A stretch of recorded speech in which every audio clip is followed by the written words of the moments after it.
আসসালামু আলাইকুম রহমতুল্লাহি ওবরকাতুহ। সবাইকে অগ্রিম করবর্ষের শুভেচ্ছা। করবর্ষ 27, 28, 26, 27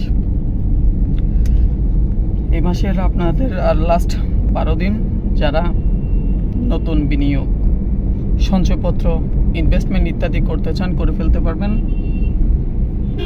যদি আপনাদের বিনিয়োগের উপর ট্যাক্সের উপর রিবেট পাওয়ার সুযোগ থেকে থাকে। 1 জুলাই থেকে শুরু হয়ে যাচ্ছে আমাদের নতুন করবর্ষ 26, 27।